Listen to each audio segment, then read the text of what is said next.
ನಮ್ಮೂರಲ್ಲಿ ಹೇಳಲ್ಕರ ಇದು ಸೀಮೆಸ ಇದೇ ಥರ ಸೇಮ್ ಕೊಲಗಚ್ ಕುಡಿಯೋದು. ಚೊಮ್ಗೆ ಕಾಯಿ ತಗೋತಾವ್ರೆ ಏಕೆ ಯಾರು ಬಿಟ್ಬಿಟ್ಟಾರು ಯಾರ ಎತ್ಕೊಬಿಟ್ಟಿದ್ದು ಏನು ಮಾಡ್ಕೊಳ್ತು ಅವ್ರ ಮನಾಳಾಗುವಾಗ ಅವ್ರು ಎಕ್ಕೊಟ್ಟೋಗ ಅಂತ ಬೈಬೇಕಷ್ಟೆ. ಅಂಡಕ್ಕೆ ಏನು ಹಾಕಲಿವಲ್ಲ ಸುಮ್ಮನೆ ನಾನು ಅದನ್ನೇ ಕುಡಿಬೇಕು. ಆ ಥರ ಇಲ್ಲಿ ಹಿಂಗೆ ಕಟ್ ಮಾಡಿ ಇದ್ರೊಳಗೆ ಹಾಕಿ ಆ ಗಲೀಜ್ ಎಷ್ಟಿರೋದು ಇಲ್ಲಿ ಇಲ್ಲಿ ಗಲೀಜ್ ನೋಡಿ ಎಷ್ಟಿದಾವ. ಸಾಬ್ರುಗಳೇನು ಇದ್ರಲ್ಲೇ ತಿಂದರೆ ಇವಳು ಗೊತ್ತು. ಕಸನ ರಸ ಮಾಡಿ ತಿನ್ನೋದವ್ರು, ನಾವು ರಸನ ಕಸ ಮಾಡಿ ತಿಂತೀವಿ. ಹಾಗೆ ಮುಯ್ಯತ್ತದು ಏನು ರೋಗ ರುಜಿನಗಳೆಲ್ಲ ನಮ್ಗೆ ಎಲ್ರಿಗೂ ಒದ್ದು ಬಿಡ್ತವೆ ಗೊತ್ತೇ. ಹಿಂಗ್ ತಿಂದ್ರೆ ಎಲ್ಲ ಆಸ ಮಾಡ್ಕೋ ತಿನ್ನು, ಸೋಸ್ಕೋ ತಿನ್ನು, ನನ್ಗೆ ಕಾಸಿ ರೋಗ ಅಂತೆ. ಅದ್ರಷ್ಟೇ ಗಾದೆ ಕಟ್ಟಿದ್ವಿ. ಅದ್ ಇದೇ ತರ ತಿನ್ಬೇಕು. ಯಾರ ರೋಗ ರುಜಿನಗಳು ಏನು ಬರಲ್ಲ, ಸರಿನಾ? ಈಗ ನನ್ನ ಮಗ ಏನ್ ಮಾಡ್ತಾನೆ, ಈಗ ಎತ್ಕೊಂಡು ಕಬಡ್ಡಿ ಹೇಳ್ತಾನೆ. ಈಗ ಉಪ್ಪಾಕಿದೆ ಉಪ್ಪರ ನೆಟ್ವರ್ಕ್ ಕೈಲಿ ಕಲ್ತೀನಿ, ಕೈಲಿ ಕಲ್ಸೋಣ ಹೊಸ ಕುಸಾಕ್ ಸಾಕು. ಅದನ್ನೇ ಇದನ್ನೇ ತಗೊಂಡು ಇದ್ರೊಳಗೆ ಹಾಕೊಂಡ್ಬಿಡುದು ಅಲ್ಲಿ ಗಲೀಜ್ ಅಂತ ಗಲೀಜ್. ಗೈಸ್ ಈಗ ಈ ಬೇಸಿಗೆ ಕಾಲಕ್ಕೆ ಒಳ್ಳೆ ತಂಪಾಗಿರೋ ಮಜ್ಜಿಗೆ ಕುಡಿಯೋಣ ಬನ್ನಿ. ದಯವಿಟ್ಟು ಯಾರು ಎಣ್ಣೆ ಕುಡಿಬೇಡಿ, ಮಜ್ಜಿಗೆ ಕುಡೀರಿ ಇಷ್ಟೊತ್ತಲ್ಲಿ, ಬಾಡಿಗೆ ತಂಪು. ಆದರೆ ಇದು ಸೀಮೆಸಿನ ಮಜ್ಜಿಗೆ. ಮಜ್ಜಿಗೆ ಕುಡಿದ್ರೆ ಏನು ಶಕ್ತಿ ಬರೋಲ್ಲ ಫ್ರೆಂಡ್ಸ್, ಸುಮ್ಮನೆ ನಮ್ಮಮ್ಮ ಹೇಳ್ತಾರೆ ಅಷ್ಟೇ. ಈಗ ಮಜ್ಜಿಗೆ ಕುಡಿಯೋಣ. ಮಜ್ಜಿಗೆಗೆ ಆದರೆ ಇನ್ನೂ ಸ್ವಲ್ಪ ಈರುಳ್ಳಿ ಹಾಕ್ಬೇಕು. ಇದು ಈರುಳ್ಳಿ ಎಲ್ಲ ಏನೇನು ಕೊತ್ತಂಬರಿ ಸೊಪ್ಪು ಹಾಕ್ಬೇಕಾಯ್ತು, ಮತ್ತು ಉಪ್ಪು ಹಾಕೈತೆ.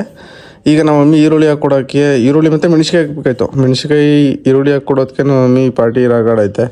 ಏನಾದರೂ ಇನ್ನೂ ಕೊತ್ತಂಬರಿ ಸೊಪ್ಪು ಮೆಣಸಿಕಾಯಿ ಹಾಕೊಂಡಿದ್ರೆ ರುದ್ರ ತಾಂಡವನ್ನೇ ತೊಳ್ಬಿಡೋದು. ಬನ್ನಿ ಫ್ರೆಂಡ್ಸ್, ಇವಾಗ ಈ ಬಿಸಿ ಬಿಸಿ ಎಲ್ಲ ತಂಪು ತಂಪು ಮಜ್ಜಿಗೆ ಕುಡಿಯೋಣ.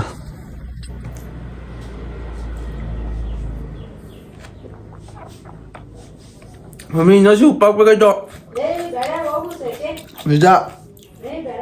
ಅಂದರೆ ಜಾಸ್ತಿ ಯಾಕೆ ಉಪ್ಪು ಹಾಕಲ್ಲ ಅಂದರೆ ಇವಾಗಲೇ ಬಿಸಿಲು ಜಾಸ್ತಿ ಅಲ್ಲ, ಇನ್ನೂ ಆಮೇಲೆ ಜಾಸ್ತಿ ಆಯ್ತದೆ ಅಂದ್ಬಿಟ್ಟು ಜಾಸ್ತಿ ಉಪ್ಪು ಹಾಕಲ್ರು.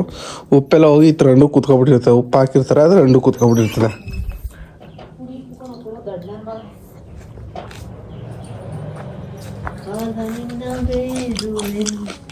ಸ್ವಲ್ಪ ಹಿಂದೆ ಸಾಗಿದು ಸುಂದರ ಕ್ಷಣವನ್ನು ಮರೆತು ನಾನು ಕೊಡಲ್ಲ ಎಲ್ಲ, ದಯವಿಟ್ಟು ನನಗೆ ಬೇಕು ಬಿಡಿ. ನಾನು ಕುಡ್ಕೊಂಡೇನು ಕೊಡಲ್ಲ, ಈ ಮಜ್ಜಿಗೆ ಎಲ್ಲ ಕುಡಿತೀನಿ.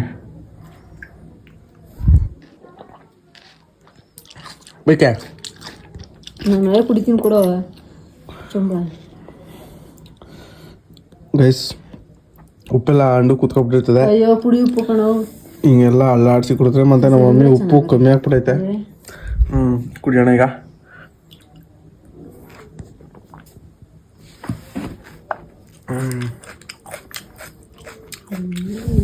ಗೈಸ್ ನಮ್ಮ ಮಮ್ಮಿ ಚೊಂಬಿಗೆ ಕಾಯಿ ತಗೋತಾವ್ರೆ. ಏಕೆಂದರೆ ಇನ್ನೊಂದು ಚೊಂಬಲ್ಲಿ ಮಜ್ಜಿಗೆ ಕುಡಿದ್ರೆ ಇನ್ನೊಂದು ಬೆಳಗ್ಬೇಕಲ್ಲ ಅಂದ್ಬಿಟ್ಟು ಕಾಯಿ ಕೂತವ್ರೆ. ಅದಕ್ಕೆ ನಾನು ನಿಧಾನ ಕುಡಿತಾ ಇದ್ದೀನಿ. ಈಗ ಇನ್ನೇನು 12 ಆಯಿತು, ಇನ್ನೇನು ನೀರು ಕಟ್ಕೋಬೇಕು.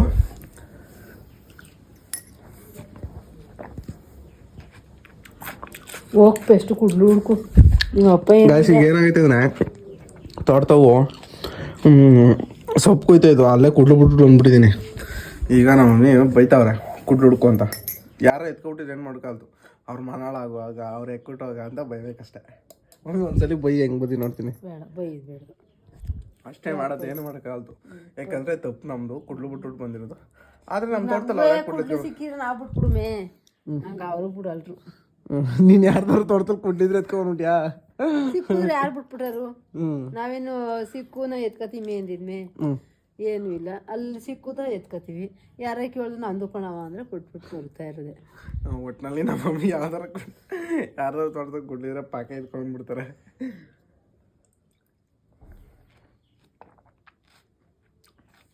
ಹಾಂ ಕುಡ್ಲ ಕೊಡೋ ಬೇಗ ಕುಡ್ಕೊಂಡು ನಿಧಾನ ಕುಡಿಬೇಕು ಮಜ್ಜಿಗೆನ, ಅದು ಮಜಾ ಮಾಡ್ಬೇಕು ಕುಡಿಬೇಕು. ತಿರ್ಗಾ ಬಂದು ಕುಡಿತೀನಿ. ಮಜ್ಜಿಗೆ ಒಂದು 2 ಹಾಕೊಂಡಿರು 12:30 ಕರೆಂಟ್ ಬಂತು ಅಂದರೆ ಈಗ ಇಲ್ಲ ಗೋಣಿಗೆ ತುಂಬ್ತದೆ. ತಿರ್ಕೋಬೇಕು.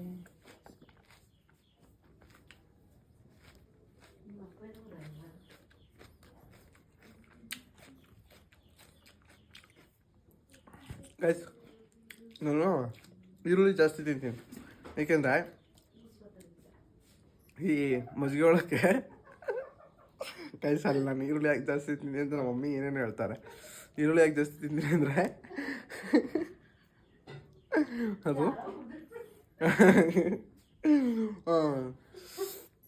ನನಗೆ ಈರುಳ್ಳಿ ಇದು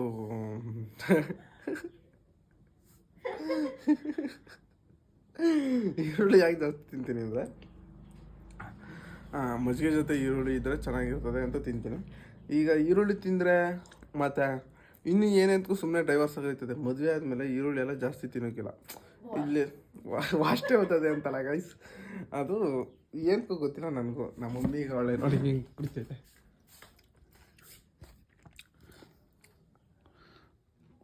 ನಮ್ಮೂರಲ್ಲಿ ಹೇಳಲ್ಕರ ಇದು ಸೀಮೆಸ ಇದೇ ಥರ ಸೇಮ್ ಕೊಲಗಚ್ಚ ಕುಡಿಯೋದು. ಗೈಸ್ ಒಳ್ಳೆ ಅರಂಗಣ ಆಯ್ತೈತೆ. ಸಿಗ್ತೀನಿ. Tata, bye bye, love you all.